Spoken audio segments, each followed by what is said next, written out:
Adeptómanos, bienvenidos a este tu espacio, en donde las expresiones artísticas, culturales, políticas, económicas, de salud y deportivas son a través de tu voz. Adeptomanía, el recinto de la pluralidad, donde más, solo aquí en Promo Estéreo, donde la estrella eres tú.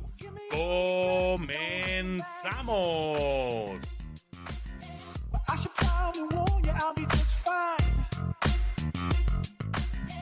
Good morning por la mañana, bienvenidos a Adeptomanía, el recinto de la pluralidad, en donde más, en Promo Estéreo, en donde la estrella eres tú. ¿Qué tal, amigos? ¿Cómo están? Muy buenos días. Por ahí le voy a pedir a Benja, que nos acompaña hoy en cabina. Por ahí no me oigo en mis audífonos, mi querido Benja, si eres tan amable. A ver, ¿ahí ya me escuchaste, Nain? ¿Sí? Yo no me escucho en mis audífonos, pero bueno. Ok, ¿cómo estás, Nain? Buenos días. Mucha lluvia, ¿verdad? Mucha lluvia. Hace unos meses estaba el calor extremo, ahora la lluvia. Bueno, eso lo veníamos platicándote. Acuérdate que cuando tuvimos aquella reunión en casa de nuestro amigo fallecido Dante, yo les platicaba acerca de que el fenómeno meteorológico, el fenómeno astronómico más bien, que se presentaba y los eclipses iban a traer un devastador año. Y este es parte de ese devastador daño que hay, es lluvia, calor, frío, vienen los frentes fríos, vamos a tener un invierno tremendamente extenuante, pero esto es así. La noticia de la semana, mi querido Nain. Los huracanes, sobre todo en Acapulco, o sea, Guerrero estuvo devastado desde John, el huracán John, que se presentaba con categoría 2, llegaba a las costas de Oaxaca con categoría 2 y que desgraciadamente por algunos instantes llegó a ser categoría 3, y Acapulco, antes de que se cumpliera un año de aquel trágico huracán que azotó, otra vez está devastado Acapulco. El jueves, para ser exactos, Nain, la gobernadora Evelyn Salgado pedía ya que se abandonara Acapulco, puso a disposición de todos los ciudadanos de Acapulco estrella de oro, corridas para que pudieran abandonar lo que era el miércoles por la tarde y el jueves por la mañana, pero desgraciadamente la ciudadanía pues no quiere hacer caso, no quiere dejar sus inmuebles, y bueno, van a empezar a sufrir lo que no queremos que sufran, que se queden atorados, que se queden sin comida, que se queden sin luz, y debieron haber evacuado Acapulco, pero eso ya no es problema de las autoridades, es problema de uno mismo como habitante de ahí. Hay que entender que en un estado de emergencia, ni modo, agarras tu gatito, tu perrito, tus hijos, tu muda de ropa y vámonos, Nain. Sobrevivir. Aquí la situación es sobrevivir. Y ahorita estamos padeciendo de que obviamente ya Chilpancingo ya también está colapsado, se rompieron por ahí cerca 2 ríos, y la gente que iba a trasladarse de Acapulco a Chilpancingo, pues obviamente también se ve afectado, y ya el huracán vuelve a tocar tierras ahora en Michoacán, y es Michoacán quien se va a ver afectado. ¿Sí? También tenemos el huracán que viene de Florida. O sea, el de Florida, el Helen. Son 2 huracanes al mismo tiempo. Sí, 2 huracanes allá. En Florida está devastador, porque si aquí estamos hablando de 13 muertos, allá estamos hablando ya de oficiales, son 30 y tantos muertos, pero las cifras no oficiales están hablando ya de más de 100 muertos en Florida por el huracán. Imagínate cómo les está pegando. Obviamente tenemos diferentes economías, ¿no? Mientras que Florida en menos de un año se va a levantar, Acapulco ni siquiera se había levantado en un año y otra vez ya está abajo. ¿Qué tenemos que hacer, Nain? Pues lo que vamos a hacer, lo mismo del año pasado, comestibles, agua, pañales, todo lo que sea necesario para Acapulco, porque obviamente hay gente atorada ahí en Acapulco, hay gente atorada en la sierra de Guerrero, y son gente que pues no tiene ningún recurso, ¿no? Yo puedo entender que hay mucha gente que de repente pues viviendo en la sierra, que no tiene recursos, se ve atorada. Sí, es difícil salir. De una ciudad era más fácil salir, de la sierra no, porque tienes que bajar, sí, y no hay transporte. Pero esto que te digo sí fue cierto, pusieron a disposición estrella de oro el miércoles y el jueves para que abandonara Acapulco, y no hubo mucho ruido por parte de los habitantes de Acapulco, se quedaron. Punta Diamante está devastado, pero devastado. Ok, Nain, bueno, pues hoy estamos a unos días de la toma de posesión de la primera presidenta del país, la doctora Claudia Sheinbaum, y para eso hoy tenemos también un gran invitado en el estudio de Adeptomanía. Voy a leer un poquito de su semblanza. Él es egresado de la facultad de la carrera de Sociología en la UNAM en 1984. Ha trabajado como docente en preparatorias, ha trabajado también en grupo, en empresas como General Electric, ha colaborado en varios sindicatos, entre ellos el sindicato de la SEP, que me llena mucho de orgullo porque yo pertenezco al sindicato de la SEP, y entre sus andanzas ha sido expositor de temas de historia del sindicalismo en una universidad que yo quiero y aprecio mucho, y es la Universidad Vicente Lombardo Toledano. Colaboró de 1989 a 2015 en 5 módulos: Historia del Sindicalismo en México Internacional, Organización Sindical y Liderazgo, el Sindicalismo y el Estado de Bienestar, Sindicalismo y Neoliberalismo, y Sindicalismo y Procesos de Producción del Fordismo al Troyismo. Le vamos a dar con un fuerte aplauso la bienvenida al licenciado Elías Aguilar Bernardino. ¿Cómo está, licenciado? Muy buenos días. Muy buenos días. En primer lugar, pues agradezco la invitación que me hizo aquí el compañero Naín. Sinceramente tenía desconocimiento, ¿verdad? Como pues no soy muy asiduo hacia invitaciones como esta, ¿sí? Porque el ambiente en el que nos desenvolvemos pues es fundamentalmente el del sindicalismo, como ya lo comentaron, y en esta ocasión pues me invitó a platicar un poco sobre pues lo que viene, ¿verdad? Pues lo que viene. Políticamente, ¿verdad? En cuanto a la sucesión presidencial, que es muy, muy interesante, ¿sí? Y que pues tenemos que comprender este suceso porque es histórico, definitivamente, es un suceso histórico, pero sobre todo para la gente que todavía, desde mi punto de vista, tiene pues digamos dudas o no tiene la claridad de lo que ha sido la dicha cuarta transformación. Hay todavía compañeras, compañeros, ciudadanos que están definitivamente en contra de la cuarta T, pues por muchas razones, ¿verdad? Pero bueno, a mí me encanta comentar este tipo de temas porque de alguna manera, sí, hay que dar la opinión sobre estos puntos. ¿Por qué? Porque así como en el sindicalismo, me parece que también en el aspecto ciudadano, sí, en general, pues también hay que dar un punto de vista y argumentos de alguna manera para tratar de que la ciudadanía vea de otra manera la situación política y económica, y si no es partidaria de lo que conocemos como la cuarta T, pues por lo menos, ¿verdad?, pues se meta pues no a investigar, pero sí a ver otros puntos de vista con elementos que le ayuden a tener un panorama más preciso de la situación. Y justo aquí ese es el espacio de Adictomanía para ver esa parte. Actualmente el licenciado Elías Aguilar participa como director de la Escuela de la Formación de Cuadros Sindicales de la Confederación Revolucionaria de Obreros y Campesinos, y es un tema interesante porque aparte de su formación y a lo que usted ahorita está enfocado, precisamente es parte de esta plática el preguntarle. Bien, la primera pregunta que yo haría sobre la mesa: tuvimos un presidente a 2 días de salir, Andrés Manuel López Obrador, que yo lo veo más como un estadista que como un operador, y yo la primera pregunta sería: ¿Claudia Sheinbaum es más operadora que estadista, por lo visto, como jefa de gobierno? Pues esa es una buena pregunta, pero eso ya lo dirá su mandato.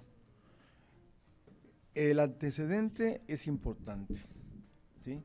Porque como todo, tiene que haber un antes, un durante y un después. Y en este sentido, Claudia Sheinbaum, a mi juicio, y por los antecedentes que pues se pueden ver en cualquier medio de comunicación o investigación, por muy sencilla que sea, tiene buenos antecedentes, ¿sí? Ella ya tiene experiencia política desde hace años. Recordemos pues que fue alcaldesa de Tlalpan, fue jefa de gobierno, ¿sí? Pero sobre todo, como persona metida en la política, tiene en su juventud, digamos, un antecedente muy importante desde mi punto de vista. Como ustedes seguramente saben, ella tuvo como padres a personas estudiosas, ¿no? Que ya pertenecían, digamos, al medio, digamos, científico de investigación, ¿sí? Con el papá, con la mamá, sobre todo, una maestra emérita de la UNAM, ¿sí? El padre también, pues, una persona, pues, con conocimientos, en fin, tiene, como quien dice, podríamos caracterizar a Claudia Sheinbaum como una integrante de lo que comúnmente llamamos la clase media, ¿sí? Y en ese sentido, ¿sí?, es interesante porque, a diferencia de lo que fue Andrés Manuel López Obrador, no tenía esas características, ¿sí? Efectivamente, es un estadista, ¿sí? Es un estadista que ha hecho una historia política desde hace muchos años. Me tocó a mí, en suerte, vivir allá en Tabasco, ¿sí? Hace, pues, ¿qué será? Unos 35 años por lo menos, ¿sí? Estuve viviendo allá y me tocó, como parte de mi trabajo, ver la época de auge del petróleo, ¿sí? Pero también los inicios de esa decadencia. El petróleo, ustedes recordarán que hubo un boom petrolero en la zona, en el sureste sobre todo, y pues trajo muchos recursos, pero ¿qué le dejó a la población? Muy poco le dejó a la población. Entonces, ¿a qué se debió? Precisamente a que estábamos pasando por un periodo de lo que hoy comúnmente se conoce como neoliberalismo, y que tiene mucho que ver la gente o conocer esa palabra que para algunos posiblemente sea desconocido. ¿Qué es eso del neoliberalismo? Bueno, el caso es de que Claudia Sheinbaum, que nace, ¿verdad?, en 1962, ¿sí?, precisamente un 24 de junio, sus papás, como ya seguramente algunos han conocido un poco su biografía, sus padres van a vivir por lo menos dos sucesos históricos de gran relevancia. Primero, la nacionalización de la industria eléctrica con Adolfo López Mateos, que ustedes recordarán que fue un 27 de septiembre precisamente, ¿sí? O sea, es ayer, ¿no? El día de ayer. El aniversario de este suceso que marcó la historia del país en un sector el eléctrico de mucha relevancia, ¿sí? El presidente de López Mateos, que tuvo grandes aportaciones, aunque también tuvo algunos aspectos negativos, no lo podemos negar, porque fue una época en que el sindicalismo precisamente tuvo golpes muy fuertes, ¿sí? Pero bueno, en cuanto a lo que se refiere a Claudia Sheinbaum, los papás van a vivir ese momento en que un presidente nacionalista, posiblemente uno de los últimos presidentes nacionalistas y con una visión social, ¿sí?, ¿verdad?, va a hacer va a declarar, pues, la nacionalización de la industria eléctrica, que tal vez la gente no valora la inmensidad de lo que eso significa, ¿sí? ¿Por qué? Porque va a permitir que el Estado maneje, o sea el tutelar, digamos, así, de esta gran industria, que en tiempos neoliberales va a ser una mina de oro, ¿sí? Y después se vio con los subsiguientes gobiernos cómo trataron de echar hacia atrás lo que hizo precisamente Adolfo López Mateos. Entonces, a raíz de esto, el contexto ayuda a la formación del personaje de Claudia Sheinbaum. Totalmente. Bueno, esto lo viven los padres. Sí, obviamente Claudia Sheinbaum, pues, que nace en el 62, si mal no recuerdo, 62. Uh-huh. Ella nace en el 62 y obviamente pues era una pequeñita, ¿verdad? Todavía, pero le va a tocar otro suceso importante a los papás y que a ella le va también a influir, aunque era una pequeña, ¿sí? En el 68. Si ustedes recordarán la gran tragedia, masacre que propició Díaz Ordaz. Y aquí, bueno, todo el mundo recuerda esa masacre, ¿sí? Y los padres participan activamente, ¿verdad? Como estudiantes, como trabajadores, junto, y pues en este momento, y obviamente eso va a dejar una huella en la pequeña Claudia Sheinbaum. O sea que ya lo trae de cuna. O sea, sus padres, sí, al estar en este contexto, sí, ellos empiezan a participar, y entonces ese contexto ya le da que cuando ya nace y ya se desarrolla, los mismos padres le dan esa formación. Sí, influyen. ¿Por qué? Porque definitivamente aquí puede caber el famoso dicho, ¿no? De tal palo, tal astilla. Ok. Sí, los papás eran estudiosos, investigadores, sobre todo la mamá, ¿verdad? Y ella, como consecuencia, pues también va a tener esa influencia. Pero aquí hay algo muy importante. Cuando Claudia Sheinbaum entra a la, pues digamos, a la educación media, uh-huh, ella entra a un CCH. Ok. ¿Sí? Al famoso CCH Sur, si mal no recuerdo, ¿verdad? ¿Y qué significa esto?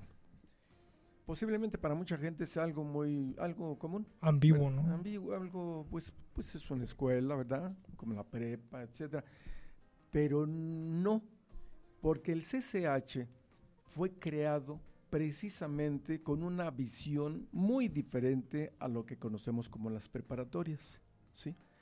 El CCH fue creado con una visión de tal manera que los métodos, los programas, la forma de estudio en los CCHs va a ser totalmente, no solo diferente, sino que además va a tener una visión, ¿verdad? De tal forma que los estudiantes tienen la oportunidad de, por llamarlo de alguna manera, de estudiar en un ambiente de crítica, de autocrítica. O sea, no es ambiente como uno de que el maestro es la autoridad y yo obedezco. Por supuesto, exactamente. No es la famosa visión del maestro, pues que dicta, que da la cátedra, que pues obviamente ocupa el lugar central. Aquí no.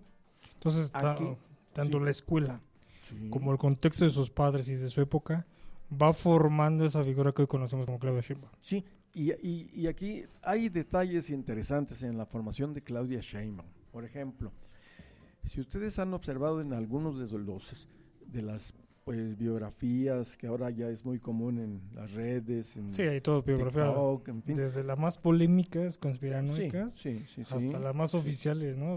Así es, entonces, pero ustedes, por ejemplo, hay un detalle interesante que les quiero comentar. Por ejemplo, ella, cuando es pequeñita, aprende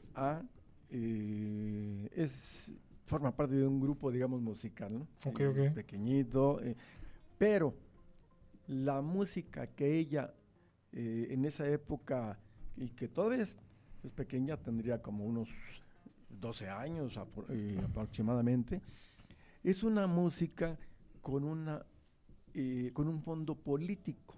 Okay. ¿Sí? Por ejemplo, hay un video por ahí que seguramente algunos de ustedes han visto, donde ella está tocando un instrumento pequeño que, si mal no recuerdo, es el charango. Ah, sí lo he visto, ¿no? ¿Sí? Bueno. Está flaquita, ¿no?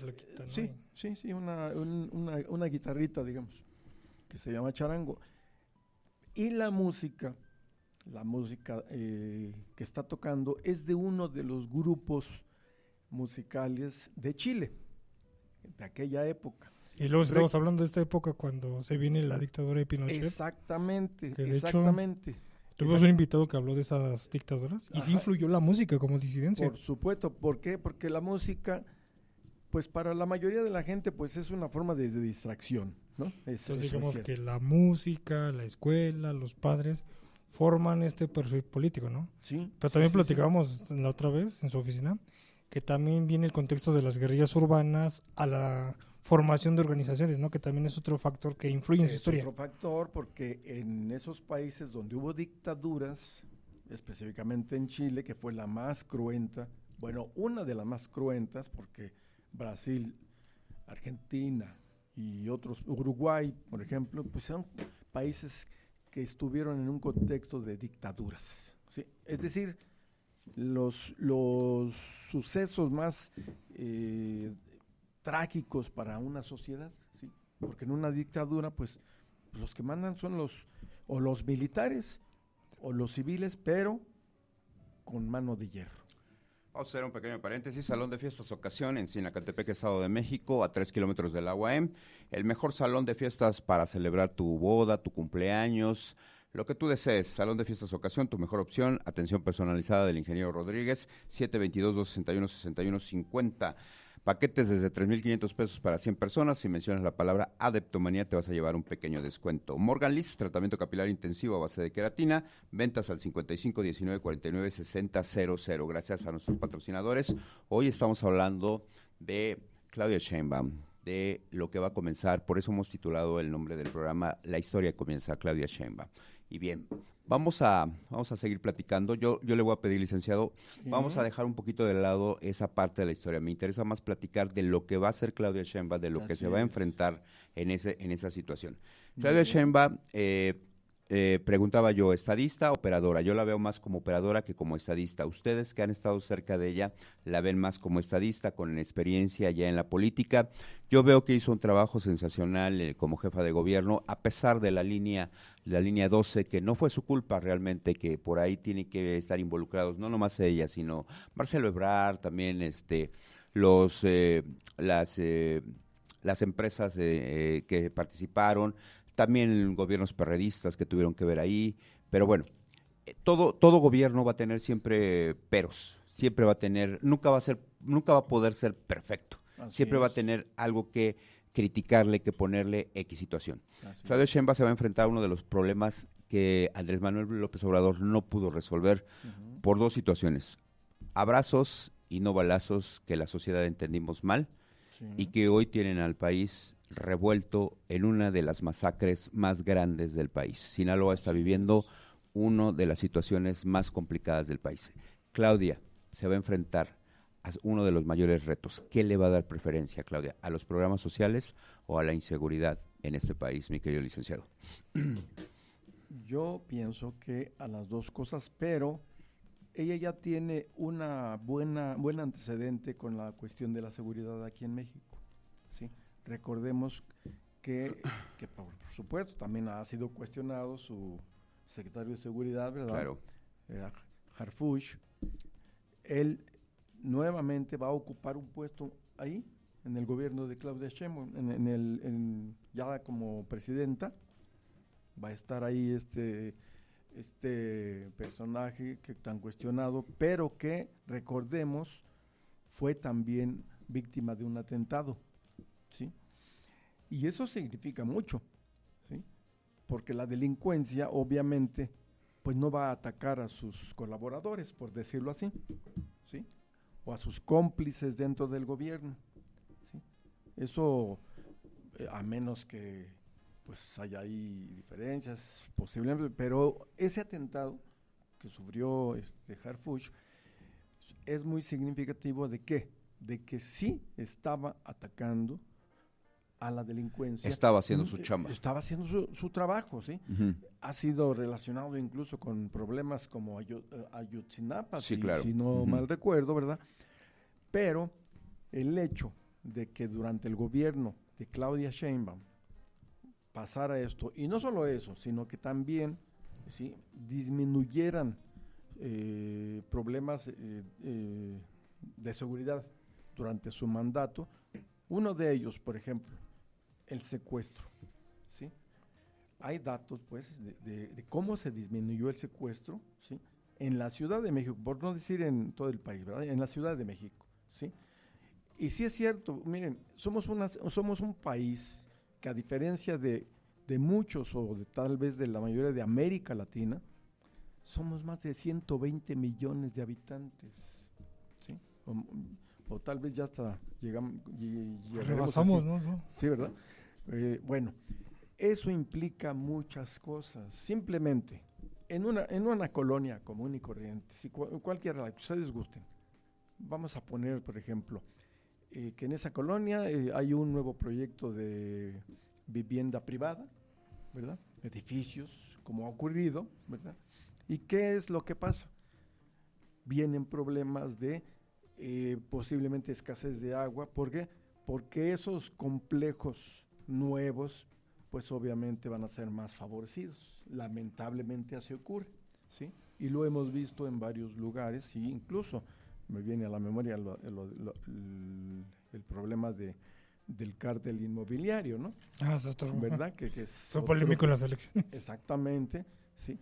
Entonces, la seguridad va a ser, desde mi punto de vista, un aspecto fundamental, ¿sí? Pero yo quisiera mencionar esto sobre la seguridad, ¿sí? Este problema viene de mucho atrás.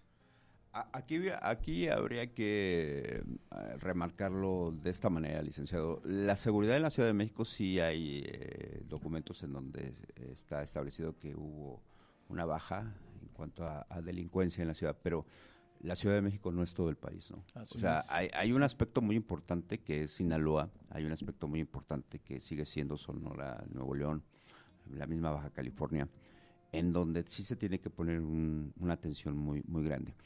Bien, platicábamos el otro día con unos amigos y me decían, tengo parientes en Sinaloa que pues prácticamente ya se fueron a vivir a Estados Unidos y dejaron todas sus cosas allá porque ya el narco ya no les permitió, ya se está apoderando de todo. Yo creo que no podemos resaltar solo la Ciudad de México. Yo creo que se tiene que gobernar para todo el país, y cuando se gobierna para todo el país habría que empezar a ver qué ciudades se están presentando. Uno de los aspectos que más se le ha criticado al licenciado Andrés Manuel López Obrador es que en las últimas semanas no mencionó nada acerca de Sinaloa. Lo dejó pasar por las mañaneras, lo dejó pasar.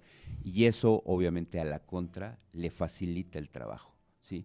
Entonces, yo creo que Claudia tiene que enfocarse mucho a la seguridad, porque la cuarta transformación no solo va a ser el bienestar de las personas. Necesitamos sentirnos seguros. Necesitamos sentir que podemos volver a tener a nuestros hijos jugando en la calle sin esa necesidad y zozobra de decir, ¿dónde estás? ¿A qué horas llegas? No ha llegado, no se ha reportado, ya son las 11 de la noche y mi hijo no regresa de la escuela. Todo eso nos preocupa y nos alarma. Entonces, sí, México, la Ciudad de México ha cambiado en ese aspecto, sigue habiendo delincuencia, narcotráfico, narcomenudeo, lo que usted quiera, pero hay estados que están viviendo situaciones muy complicadas. Entonces, yo pongo sobre la mesa esto, si Claudia le va a dedicar más tiempo a los programas de bienestar, que son importantísimos desde mi punto de vista, pero al mismo tiempo creo que tendríamos que cambiar un poquito la política de abrazos y no balazos, porque pues parece ser que no funcionó, licenciado. Parece ser que no funcionó. Que también Claudia Sheinbaum, su programa estrella es el programa Pilares de aquí de la Ciudad de México. Claro. Que anunció que lo iba a extender por todo el país. De hecho, ya Pilares ya no existe, ahora son las utopías, ¿no? En la Ciudad de México ahora ya son las famosas utopías las que están prevaleciendo y las que van a seguir en ese sentido. Ahora, la situación a nivel nacional es muy diferente a la situación, como yo lo decía, aquí en la Ciudad de México, y tendríamos que empezar a dar resultados en el norte del país, en donde a lo mejor los grupos en contra de la Cuarta T son más significativos que el sureste. Sí, efectivamente. Lo que ya está hecho, incluso ya es ley, están en los programas sociales. Esos van a continuar, seguramente se van a fortalecer, y el gran pendiente, efectivamente yo estoy de acuerdo con ustedes, de que la seguridad es una prioridad. Y yo estoy seguro que eso Claudia Sheinbaum lo tiene claro, ¿sí? Nada más que sí quisiera poner entre paréntesis un detalle. El problema de la criminalidad, así como lo está viviendo nuestro país, ¿sí?, no es solo nuestro. En varios países de América está algo parecido. No estoy justificando, no. Simplemente veamos el contexto a nivel de otros países. ¿Por qué es importante esto? Porque el problema de la seguridad viene de atrás y ya se habla incluso de la famosa economía negra. ¿Qué significa la economía negra? Significa que ya a nivel internacional, no solo nacional, es decir, no es solo ver que aquí en México, en algunos estados, hay criminalidad y se está extendiendo. No, sino que desde los años 80, ¿sí?, empezaron estos grupos y hubo, incluso hace algunos años, hubo un tribunal que se conoce como Tribunal Permanente de los Pueblos, ¿sí?, que investigó con testimonios, con diferentes documentos, etcétera, etcétera, todo lo que hace un tribunal. Y el resultado de este Tribunal Permanente de los Pueblos fue precisamente, y eso fue antes de AMLO, ¿sí?, hace unos, pues, más o menos unos 10 años, ¿sí?, aproximadamente, ¿sí? Este tribunal dictó, como quien dice, sentencia, ¿verdad? Y uno de los puntos que puso precisamente, entre otros, ¿sí?, fue que la economía negra ya estaba establecida en México y sería muy difícil quitarla. ¿Por qué? Porque se vincula a los delitos de alto impacto, ¿verdad?, que provienen de los grupos criminales de otros países incluso, ¿verdad?, como Colombia, ¿verdad?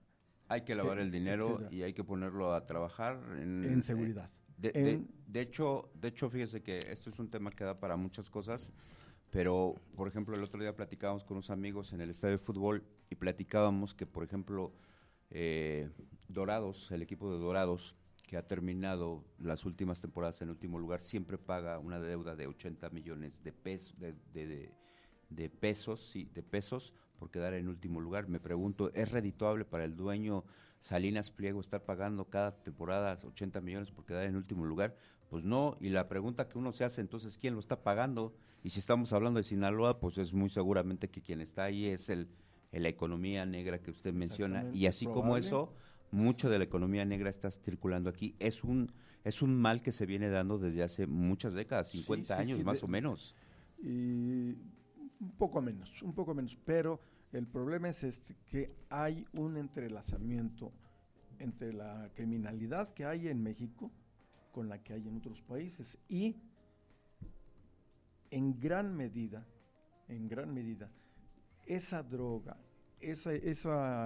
porque el problema principal de la criminalidad se concentra, por un lado, en lo que cobra, por llamarle de alguna manera, lo que cobra en extorsión, en trata de blancas y otros problemas.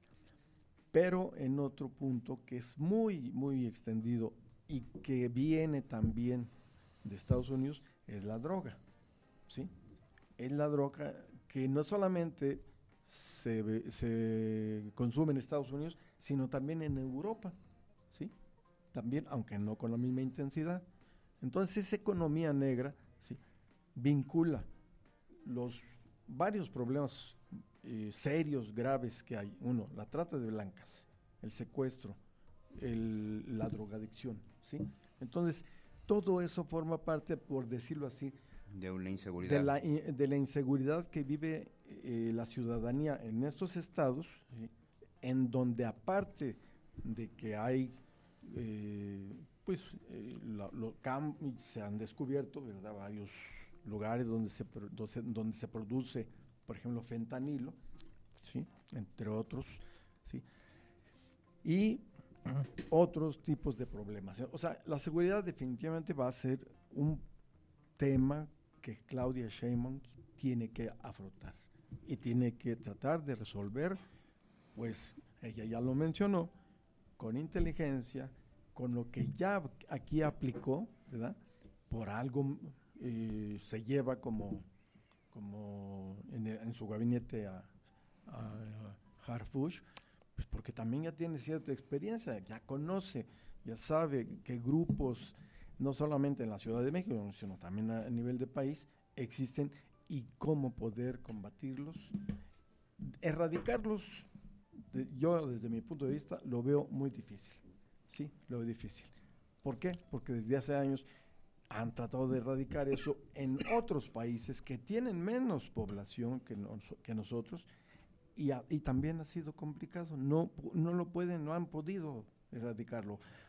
Disminuirlo yo creo que sí, espero que sí, y eso es lo que espera la ciudadanía y el pueblo en general. Osteopatía deportiva, terapeuta física para la salud. La señora Tania Modeano nos está esperando en el teléfono 50 20 45 51 70. Todos los problemas musculares que tengas. Osteopatía deportiva, terapeuta físico para la salud. Tania Modeano, 50 20 45 51 70. Las mejores donas de la Ciudad de México son sin duda la de Mamá Dona. 7 sabores inigualables, materia prima de primera y lo mejor, horneadas, jamás pasadas por casos de aceite que solo dañan tu salud.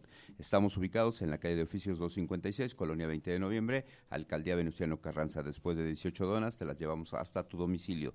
Pedidos al 55 90 96 03 72. En redes sociales, en Facebook, mamá-donas, en Instagram, @mamá-donas 3000. Donas con amor, 87 @gmail.com. Gracias, Dianita Cabrera, gracias, Tania, por ser nuestros patrocinadores. Hoy estamos hablando de la llegada de Claudia Sheinbaum y de los problemas que va a enfrentar al tomar las riendas de esta nación. Perfecto, licenciado. Licenciado, hay temas, estamos ya prácticamente a 15 minutos de terminar el programa. Vamos a tratar de responder un poquito más dinámico para que podamos avanzar en algunas preguntas. Bien. Tema de la inseguridad ya platicamos, se le va a criticar porque llevó a Omar García Harfuch a su gabinete y Omar fue relacionado alguna vez con García Luna porque fue empleado de García Luna, como tantos otros empleados que tuvo García Luna. Por eso está marcado en la historia que Harfuch podría no dar resultados en ese sentido. Por otro lado, vemos con buenos ojos los que creemos en Harfuch que podría ser un buen papel, pero para hacer un buen papel necesitamos cambiar la política de abrazos y no balazos por acciones concretas realmente, ¿sí? En otros países, como en El Salvador, a pesar de que se le critica mucho al presidente de El Salvador, ha intentado meter a la cárcel a los criminales. En México parece ser que todavía estamos como muy suavecitos, como que no lo toques, como que no. ¿Por qué? Porque tenemos que cambiar la justicia y para eso ya se creó la reforma a todos estos tribunales en donde muchos de los jueces están pagados para que esta gente no ingrese. Ese es un primer punto que le deja a favor Andrés Manuel López Obrador a Claudia Sheinbaum. Ya te modifiqué este organismo, ahora te toca hacer la chamba y meter a la cárcel a cuanto delincuente haya, independientemente si la carpeta se hizo bien o se hizo mal, que ese es el principal problema que tenemos. Muchos de los delincuentes no están adentro porque la carpeta de investigación está mal creada. Muchos de los delincuentes no están adentro porque el juez fue sobornado para dejarlo afuera. Bien, siguiente pregunta, licenciado. Siguiente pregunta. Bien, Claudia se tiene que enfrentar a otro problema también muy, muy, muy grande y es este problema que de alguna manera le va a impactar porque desde luego sabemos que si hay una reforma energética, si se tiró la reforma energética de Peña Nieto y hoy se intenta de nacionalizar otra vez el petróleo, de invertir en todos estos industrias que van a refinar nuestro petróleo y que van a crear el propio gasolina y que tendremos la oportunidad de ya no comprar tanta gasolina en el extranjero, la pregunta sería, Pemex es la empresa más endeudada del país. ¿Realmente Pemex le podrá brindar a Claudia finanzas sanas? Porque se va a enfrentar a 6 años en donde le va a pegar durísimo la deuda que Pemex tiene en estos momentos. Sí, por supuesto. Pemex tiene una gran deuda. eso es cierto, pero también, fíjense, a pesar de que tiene esa enorme deuda, ¿sí?, que obviamente es una piedra en el zapato del gobierno, muy fuerte, muy grande. Sin embargo, la visión que se le ha dado, la dirección que se le ha dado a lo que ahora es Pemex, ¿sí?, y sus digamos, lo que produce, las ganancias, por llamarlo de alguna manera, de lo que produce, ya no están ahora como hace 6 años. Ha cambiado. Por ejemplo, ha cambiado, sí, es cierto. Esa deuda también, repito, también viene de atrás. No se puede resolver en 6 años todo lo que en 30 años se permitió, incluso hasta se colaboró. Bueno, por algo García Luna está en la cárcel, ¿sí?, con este tipo de Calderón, que por cierto no ha dicho nada, ¿sí? ¿Y eso qué quiere decir? Pues el silencio puede ser calificado de complicidad también. Bueno, entonces, ellos que no hicieron nada por vencer este flagelo, ¿verdad?, ahora va a ser necesario acabarlo. Pero en el caso de Pemex, ¿sí?, ¿qué es lo que se hizo, por lo menos hasta ahorita, ¿sí?, y que Claudia Sheinbaum seguramente lo va a reforzar, ¿sí? Se utilizó para la población, ¿sí?, para la población, el famoso gas bienestar, que es muy poco, sí es cierto, todavía es pequeño, pero que fue un asunto que también de alguna manera estaba vinculado o está hasta posiblemente en otros lugares con la delincuencia, ¿sí? No podemos negar que el simple cilindro de gas que se le vende a la población por compañías privadas no viene completo, y eso está comprobado, ¿sí? Le faltan ya sea gramos, kilos, etcétera.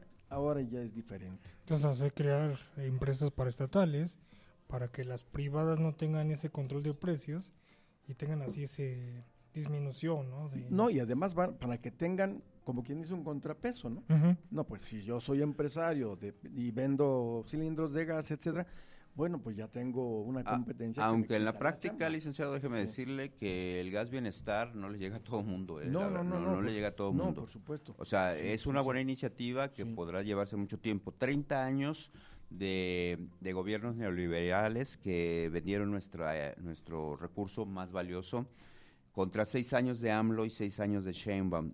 Para construir un edificio, para destruir un edificio nos bastan 2 semanas en lo que ponemos la dinamita, lugares estratégicos, y 3 semanas para recoger los escombros. Para construir un edificio nos podemos llevar 3 años, 4 años para poder construirlo. Hasta incluso 10, 12 años que está previsto Morena en el poder, yo así lo veo, es un punto de vista muy personal. Yo lo veo como 12 años, yo no veo otros 6 años posteriormente de Morena, porque los mexicanos así somos. Sí. No es porque si se hacen las cosas bien o si se hacen las cosas mal. Yo creo que después de este mandato de Sheinbaum va a llegar otro partido al poder. Yo así lo veo, independientemente de mi fidelidad a Andrés Manuel López Obrador. Yo así lo veo porque los mexicanos así somos, ¿no? Hoy compro el pan en La Esperanza y mañana me gusta el de La Ideal y voy a La Ideal y voy a comprar pan los próximos 6 años en La Ideal. Entonces, yo lo que veo es que Claudia tiene un margen muy reducido. 6 de AMLO, 6 de ella. Podremos ver, licenciado, en el 4.º año o en el 5.º año de Claudia una reducción verdadera y significativa a nuestros bolsillos en el precio de la gasolina y del gas, o definitivamente me estoy creando una ilusión utópica. Bueno, no podríamos hablar de disminución, porque en general los precios aumentan, en general, siempre, ¿sí? Hay una inflación común, que esa pues no se puede tener, en cualquier país existe.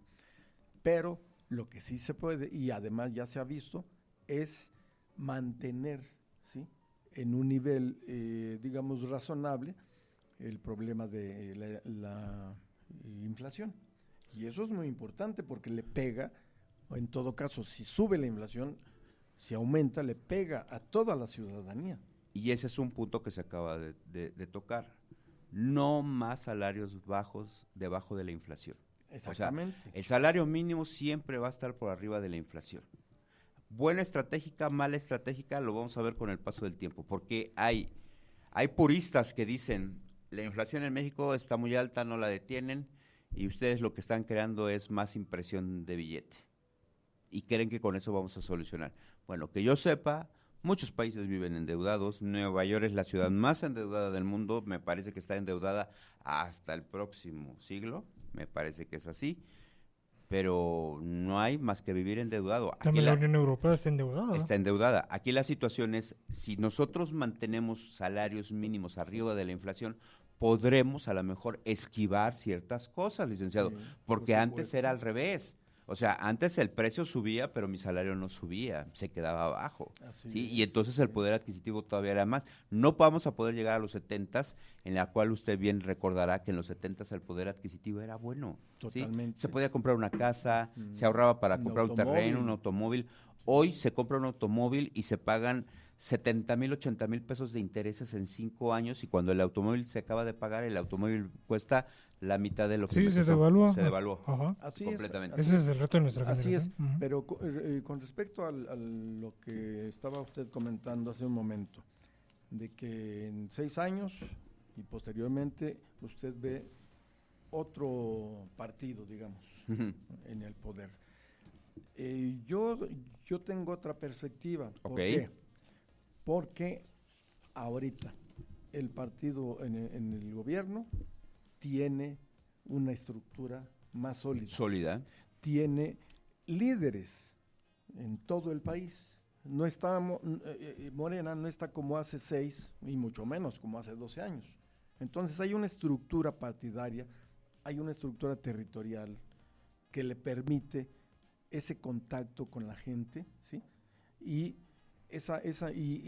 combinado eso con los programas sociales, pues va a ayudar bastante. Yo veo la perspectiva y espero no equivocarme, y aquí estaremos también debatiendo, reconociendo si se dio o no se dio. Pero hay algo también muy importante, ¿sí? Claudia Sheinbaum, con toda esa estructura que tiene, ¿sí? Pero aparte con otra ley ya no diferente, por algo se necesitaba la reforma judicial. Usted lo dijo, licenciado, usted lo acaba de mencionar, jueces que no hacen su chamba, claro, o que la hacen de una manera incorrecta, liberando delincuentes a cada rato, cuando esos delincuentes, si yo me robo una bolsa de pan en algún lugar, luego me meten a la cárcel por 1 año, 2 años, qué sé yo, y en cambio delincuentes que asesinan, que matan, que secuestran, pues fácilmente son liberados por jueces en unos minutos. Ya parecen los miserables. Exactamente, ¿no? Víctor Hugo, así era la obra. Exactamente. Por un pan, ¿no? un bolillo por tener hambre. Exactamente. Entonces yo veo otra perspectiva, porque ahorita con esa ley que ya permitió varias cosas, uno, el Poder Judicial se tiene que transformar, y por otro lado la Guardia Nacional ya va a formar parte digamos del ejército. Sí, del ejército. Entonces eso le permite también combatir mejor la delincuencia. Adelante, Nain, adelante. Yo nomás quería hacer una pregunta que es muy polémica en este sexenio. ¿Qué tan de cierto es esta perspectiva que muchos tienen, que Morena y López Obrador está regresando a ese viejo priismo, presidencialismo? Exacto, a esa pregunta iba. Esto que usted menciona, donde dice Morena tiene las bases, empieza a construir unas bases, porque no tenía nada, no tenía infraestructura, empieza a construir unas bases, unos líderes. Ese es el temor de la oposición, a decir Morena se va a convertir en un nuevo priismo, 30 años del priismo, 70 años del priismo. Sería una pregunta, ¿usted lo considera así, o si hay bases para pensar que estos líderes están pensando no en un gobierno neoliberal, sino en un gobierno humanista? Totalmente. Yo no veo un PRI, ni veo a mediano plazo otro nuevo esquema priista como lo hubo antes. Okay. ¿Por qué? Porque el modelo es diferente. El modelo de neoliberalismo, ¿sí? Que acababa o que atacaba, por ejemplo, a los sindicatos, y bueno, vean ustedes qué le pasó al ESME, ¿sí? Que es un ejemplo, pero a todos los sindicatos se les atacó, ¿sí? A todos. se les obligó a través de una ley, ¿verdad? A través de leyes, a bajar sus contratos colectivos de trabajo. Entonces los mismos modificarlos sindicatos... y con eso correrlos. Sí, y los mismos sindicatos no podían luchar por más salarios porque había un tope salarial, ¿sí? Ahora, una cosa importante, junto con el aumento de los salarios mínimos, ¿sí? Está lo siguiente. Ya también la ley, en el artículo 12, si mal no recuerdo, se prohíbe el outsourcing, ¿sí?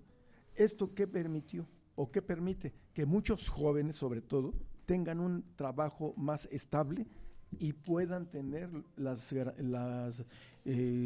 seguro social, vacaciones, utilidades. Nada más en el 2022, nada más en ese año, ¿sí? Gracias al cambio de ese artículo relacionado con el outsourcing, hubo un aumento de utilidades casi en 100% en esas empresas. Entonces que ahí sería el trabajaban como factor outsourcing. de diferenciar la 4T con el viejo régimen del PRI, en el trato de cómo fue hacia la clase trabajadora. Y por ejemplo, en el viejo PRI se atacó mucho a la clase trabajadora con el esquema partidista, todas las cámaras, y actualmente ya hay legislaciones a favor del trabajador. Y además los sindicatos estaban sometidos y estaban directamente vinculados a un partido. Ahora no. Ok, estamos ya a 3 minutos de terminar el programa. Venta, armado y reparación en todo tipo de cables Gaenza Profesional, www.electronicagaenza.com, República de El Salvador 26, Interior Z1, y en la República de Uruguay en 2 locales, en el 214 y el 35. ¿Quieres armar tu estudio de radio o de televisión? Venta, armado y reparación de todo tipo de cables de audio y video, Gaenza Profesional. Gracias, Rafita, gracias. Pues ya estamos prácticamente por terminar el programa. Le quiero mandar un afectuoso saludo a nuestra amiga Carla, su apellido, recuérdame, Anaín. Es Carla Rubí Galicia, de Hermanas Lilith. Ajá. Y también de la Croc. Y de la Croc, que está cumpliendo años el día de hoy. Te mandamos un fuerte abrazo, mi querida Carlita. Bien, vamos a cerrar el programa y yo les comentaría.